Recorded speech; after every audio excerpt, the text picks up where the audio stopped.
Bonjour à tous, on est réunis ici pour parler de Git. Donc on va voir pourquoi, comment, et on va parler bien sûr de Git et de GitLab.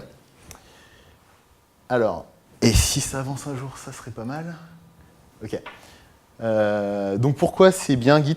Une série de phrases classiques qui vont vous faire dire que c'est bien. Par exemple, typiquement on a un code qu'on a mis par exemple sur un serveur, on fait une modification. Il y avait quelqu'un qui avait fait une modification sur le fichier avant, bah, on écrase sa modification si on ne sait pas qu'il avait fait une modification, et bim, on a tout cassé. On a perdu en plus la modif. Super. Donc ça, c'est un des problèmes que corrige Git, forcément. Idem, le coup du disque dur qui est mort alors qu'on est le seul à avoir travaillé sur le projet ou qu'on a une nouvelle feature hyper importante qu'on va sortir. Bam, du coup, on se fait avoir aussi. Et puis bon, bah, si on touche au même truc en même temps, forcément, il y a toujours des soucis, quoi. Ça, c'est inévitable. Les fichiers à mettre en prod, on ne sait jamais lesquels. Si on n'utilise pas Git ou quelque chose qui s'y rapproche, comment on met en prod, de quel fichier? Bon, on met tout généralement et ça prend des heures, des heures, des heures. Grand classique. Et bah, tout simplement, à la limite, on peut mettre en prod via Git. Pas forcément hyper recommandé, mais c'est pratique. Ça va super vite. Donc, bon, au début, principe du versionning. Le versionning, c'est quoi? En gros, le principe, on va avoir un serveur qui va contenir tous les fichiers, okay, chaque version de chaque fichier, et chaque ordinateur va les récupérer. Ça, c'est le principe de SVN, parce que chaque ordinateur ne garde pas en mémoire toutes les versions, en fait. Toutes les versions sont stockées sur un serveur externe. Donc, par exemple, quand on fait une mise à jour du fichier, on l'envoie sur le serveur à chaque fois. Okay. Donc, bon, bah, c'est pratique parce qu'on a quand même toutes nos versions qui sont sur un serveur, mais imaginons que le serveur crash, par exemple. Voilà, tout est dead. Ou simplement, si on n'a plus de connexion Internet, comment on taffe? On ne peut plus faire de mise à jour sur le projet. Donc, c'est pas cool. Et donc, on en arrive assez facilement à Git, où du coup, chaque ordinateur a tout, en fait. Chaque ordinateur a son propre dépôt. Chaque ordinateur, on peut partir d'un ordinateur pour aller sur un autre ordinateur, ou même partir d'un ordinateur pour envoyer sur un serveur, ou ainsi de suite. On peut partir dans tous les sens parce que chaque ordinateur a toutes les infos, en fait. Et c'est pour ça qu'on est arrivé assez facilement vers le modèle Git. Alors pourquoi Git c'est bien? Déjà, c'est rapide. C'est hyper rapide. Parce que notamment, ça compresse les données en fait, à l'envoi. Ce qui en résulte bah, forcément que tout est super rapide. C'est un fichier au lieu de 1000 fichiers. Les calculs de différence entre les fichiers sont hyper rapides. Et par différence, j'entends, quand vous modifiez un fichier, par exemple, Git va calculer quelle ligne vous avez modifiée. Quelle ligne vous avez modifiée, et va l'afficher, va être capable de l'afficher et de travailler avec.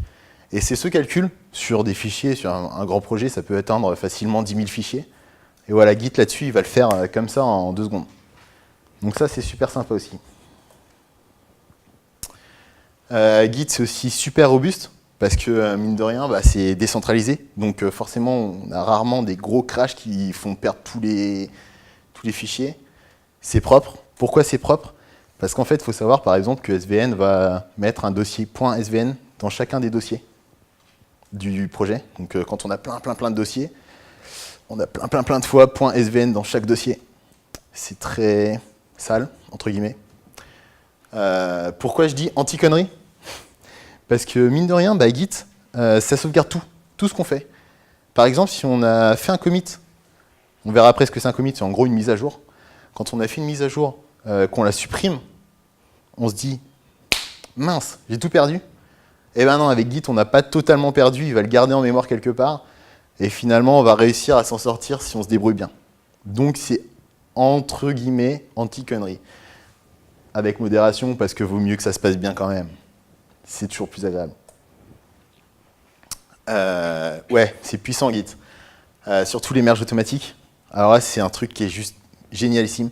Par exemple, quand 2 personnes ont travaillé sur un même fichier, on travaille rarement sur les mêmes lignes. Et c'est là que Git, du coup, il met les 2 fichiers ensemble et il prend en compte chaque ligne, en fait. Si on n'a pas modifié la même ligne, pourquoi il devrait y avoir un conflit entre les 2 fichiers? On merge le fichier. Les lignes qui diffèrent d'un à l'autre, c'est pas grave, on les met ensemble et puis ça fait le fichier final. Voilà.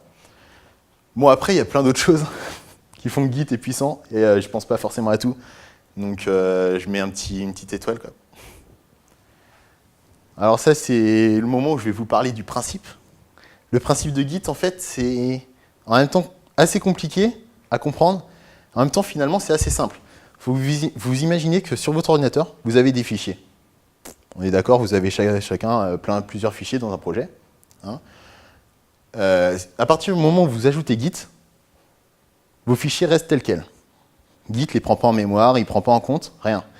Par contre, au moment où vous allez utiliser la commande add, là, vos fichiers vont être ajoutés dans une mémoire de Git. Et en fait, c'est un espèce de double fichier, du coup, où Git va savoir que ce fichier existe. Mais il ne va pas le prendre comme une mise à jour sur le projet. Il va juste savoir que ce fichier existe. À partir du moment où il sait que ce fichier existe, il peut le mettre à jour. Et là, au moment où il est mis à jour, il le prend en compte tel quel dans sa base de données, et il fait une version de ce fichier tel quel. En fait, au moment du add, on n'a pas de version du fichier. On lui a juste dit, ce fichier existe. Voilà. Après, on lui dit, on a fait notre mise à jour sur le fichier, prends-le en compte. Et c'est là où on va pouvoir après envoyer sur un serveur. Le fichier add, on ne peut pas l'envoyer. On ne peut pas l'envoyer, c'est rien du tout en fait. C'est juste histoire de dire à Git, ce fichier existe. Donc, petit résumé des commandes. À chaque fois, on met Git et la commande. Git add, Git commit, Git push. Bon, dire qu'une mise à jour est à committer, mettre à jour, mais on dit souvent committer plutôt. Donc, Git commit, faire un commit, faire une mise à jour. Envoyer la mise à jour au serveur avec le push. Et le pull va permettre de récupérer la mise à jour du serveur sur notre ordinateur. Donc ça va être l'inverse.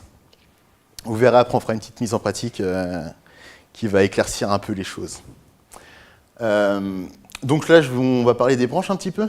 Le principe de Git, c'est que, en plus le principe de Git et de généralement les gestionnaires de version, en plus d'avoir une version sur chaque fichier, on a aussi possibilité de créer des branches. Une branche, ça va avoir quoi comme avantage? L'avantage, ça va être qu'on peut partir d'un moment dans le code pour aller faire une autre fonctionnalité complètement à part, sans se préoccuper de ce qui va se passer sur le code principal, en se centrant uniquement sur sa fonctionnalité. Et au bout d'un moment, cette branche de fonctionnalité, va falloir la recoller la merger tout à fait dans la branche principale. Donc là, c'est ce qu'on voit. Alors ça, c'est les branches d'un projet qu'on fait chez moi en entreprise. Et tout simplement, là, on voit qu'ici, on a créé plein de branches parce qu'on était à fond sur le projet. Donc on a créé des branches, on a fait nos fonctionnalités. Et on a tout balancé sur la branche de développement. On voit aussi que, bon, là, on a eu un petit souci a priori. On a eu une branche qui a été faite après les autres, bon, ça arrive. Et derrière ça, on a passé sur la prod. Pourquoi? Parce qu'à un moment, quand on estime que c'est stable, il faut passer sur la prod. Et à partir de la prod, on dit, bon bah voilà, on déploie. Et on déploie en prod. Donc voilà une petite liste de commandes Git qui sont pas mal pour les branches. On a le Git branche, assez classique. Le Git branche, le nom de la branche, pas branche. Hein. Git branche est le nom de la branche pour créer une nouvelle branche, à partir de la branche courante. C'est là où on va commencer à splitter. Et un Git checkout de la branche pour aller choisir la branche qu'on veut avoir. Ensuite, on a les man. À chaque fois, man, c'est la commande classique de Linux pour avoir la documentation. Donc voilà, utiliser man git branch, man git checkout. Aussi valable pour les man commit, man git commit, etc. Ça peut toujours être utile. Je voulais parler aussi du Git workflow, parce que j'en ai parlé il y a 2 secondes un peu vite. Mais en fait, ça, c'est quelque chose qui est très conventionné et qui est adopté par vraiment beaucoup de monde, presque tout le monde, on va dire, parmi ceux qui utilisent Git. Pourquoi? Parce que c'est vraiment super pratique. Alors, je vais vous expliquer ça rapidement. Ça va la caméra? Alors, le principe, en gros, c'est qu'ici, on a la branche principale de Git, au moment où on crée. Au moment où on crée le dépôt, on n'a que cette branche-là. Okay. Sur cette branche, à la base, on va travailler. Donc avant, il y a des choses, hein. On travaille, on arrive là. Après, On tag 0.1 pour dire, voilà, c'est une version à peu près stable, on va dire. On part sur une develop. Pourquoi partir sur une develop? Pour dire la master, la branche master, tout ce qui sera dessus sera forcément stable. Même si on arrive tout au bout, ça sera stable. Donc la branche develop, on fait nos travaux, ok.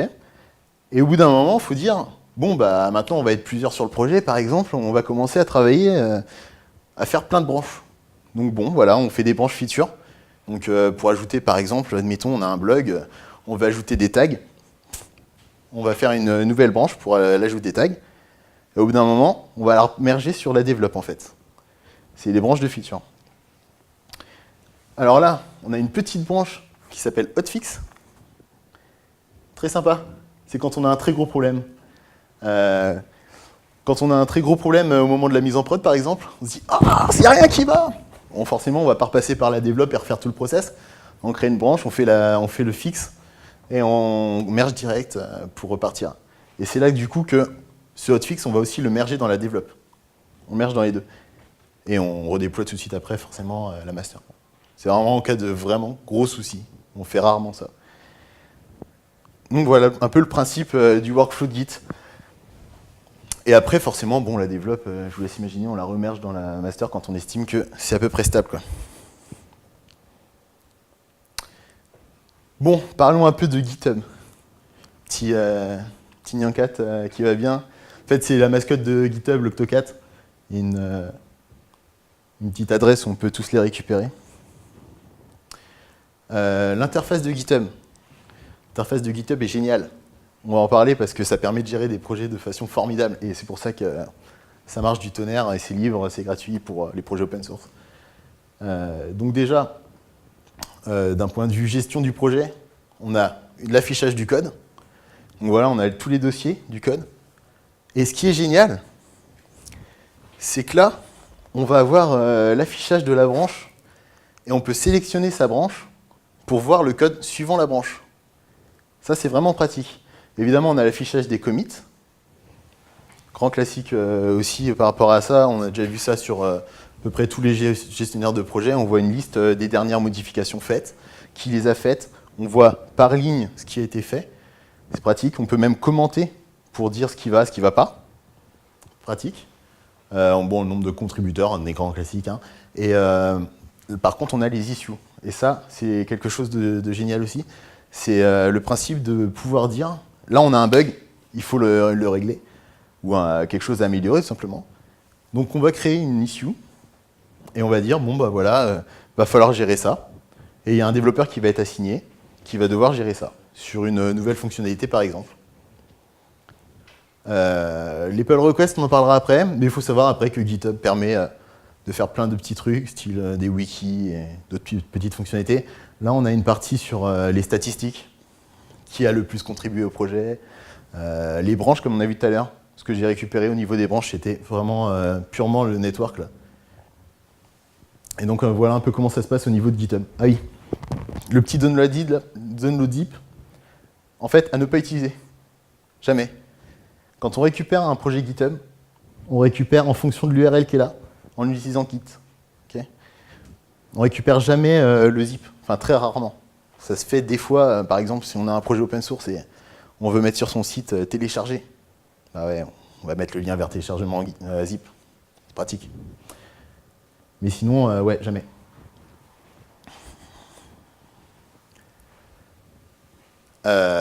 Donc l'Apple Request, je vais en parler un peu plus précisément. En fait, le principe, c'est qu'on va avoir deux branches. Donc la fameuse branche feature, dont je vous ai parlé tout à l'heure. Au moment où on va la merger, au lieu de le faire en ligne de commande pour tout seul de son côté, en fait, on va proposer sur GitHub de faire une pull request. En fait, c'est un très mauvais nom parce que c'est un merge. Donc c'est une merge request. Ça permet de merger une branche dans une autre. Donc, généralement, on merge sur la develop. Et donc, bon, du coup, dans GitLab, qu'on va voir après, ça s'appelle une merge request, ce qui est plus logique. Mais cette invention qui se passe par le petit bouton qui est là, sur GitHub, on va cliquer là, il va nous proposer de faire une merge request, on choisit nos deux branches et on met notre message, un petit message généralement pour dire ce qu'on a ajouté, etc. Et en fait, ça permet de faire des choses géniales, notamment ça permet de faire de la code review, ce qui permet forcément d'améliorer la qualité du code, même de s'améliorer soi-même, parce qu'on va se dire « Ah là, j'ai fait des trucs, c'est pas terrible. » Hop. S'il y a quelqu'un qui n'avait pas vu, qui avait laissé par exemple un var dump ou un exit, hop, on est là, on le voit, on lui dit « Non, non, ça passe pas tant que t'as pas corrigé ça. » Alors après, il n'a plus qu'à rajouter un commit sur sa branche et hop, c'est rajouté à la merge request. Et c'est fixe, quoi. Ça permet d'éviter des bêtises bêtes. Voilà. Donc c'est vraiment un gros avantage au niveau de la qualité du code. Je voulais vous parler aussi un petit peu du Markdown, très utilisé sur GitHub. Le Markdown, c'est simplement un truc on crée des fichiers, et en fait, on les formate avec du Markdown. Pourquoi on les formate avec du Markdown? Parce que ça, une fois que c'est généré avec Markdown, bah, par exemple, un langage de formatage, là, avec les titres en tout, ça va générer un titre. Un titre formaté sous forme de titre, donc plus gros que le reste, et sans les pointillés, bien sûr. Par exemple, les petites étoiles, là, les astérix, ça va nous formater des listes. Voilà, donc c'est pratique. On a juste à faire un nouveau fichier, et puis bam, on peut écrire ça comme ça. Et en même temps, ça permet de faire plein de choses. Notamment, bon là, on a encore un titre, c'est un autre exemple de titre. Bon après, vous pouvez aller voir sur le net, hein, il y a plein de monde qui en parle, de comment bien formater du Markdown, notamment sur GitHub, hein, il y a un truc génial. Et là, en fait, ce que j'ai fait ici, c'est une inscription de code pour GitHub, en Markdown. En fait, l'intérêt, c'est que ça va colorer le code. C'est génial. On dit juste qu'on fait du JavaScript et ça colore le code. C'est pas mal.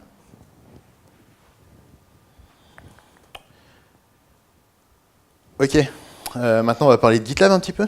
GitLab, pourquoi? C'est l'équivalent de GitHub, mais en libre. C'est gratuit. On a les sources, on peut l'installer sur nos serveurs sans problème. Donc c'est top. C'est en très gros développement. Donc il y a des versions tous les mois. Tous les mois, on a le droit à une nouvelle version de GitLab. Il y a vraiment beaucoup de monde qui travaille dessus parce que forcément, c'est... J'ai envie de dire, tout le monde crie Alléluia parce que bon, bah, il y a GitHub, mais GitHub, c'est hyper cher. Donc GitLab, c'est un très bon équivalent qui va fonctionner de pair en plus avec GitLab CI. GitLab CI, c'est quoi? C'est pour de l'intégration continue. Mais bon, c'est une autre histoire, ça. Mais il faut savoir que c'est vraiment pas mal. C'est vraiment pas mal, ça marche super bien. Parlons des codings standards. Pourquoi les codings standards? On a l'impression que c'est un peu hors sujet, mais en fait, non, pas trop. Parce que finalement, Git, quand il va faire les différences entre les fichiers, s'il y a quelqu'un qui utilise un éditeur avec des tabulations, des espaces, au lieu des espaces, si quelqu'un utilise un éditeur avec des tabulations et un autre avec des espaces, s'il remplace automatiquement l'un et l'autre, bah, celui qui va avoir des espaces, il va remplacer toutes les tabulations par des espaces. Git, il va avoir des modifications sur toutes les lignes. Et du coup, la différence, elle va être complètement fausse. Donc, c'est pas terrible. Donc, vaut mieux que tout le monde utilise soit des espaces, soit des tables. Généralement, nous, on fait du PHP, donc on va utiliser les normes PSR, donc des espaces, quoi. Les espaces en fin de fichier, c'est pareil, ça. Enfin, c'est pas un espace, c'est une ligne. Une ligne en fin de fichier, parce qu'on sait, en fait, si on met pas la ligne en fin de fichier, des fois, ça va bugger. Donc, de par là, Git, vaut mieux mettre une ligne en fin de fichier, quoi, comme tout le monde. C'est con, mais si on la retire, bah, il va y avoir une diff pour rien. Voilà. Donc c'est pas mal de respecter un petit peu les conventions. Et puis bon, voilà, la doc PSR. Faut la lire, c'est cool, c'est en français. C'est dispo sur GitHub.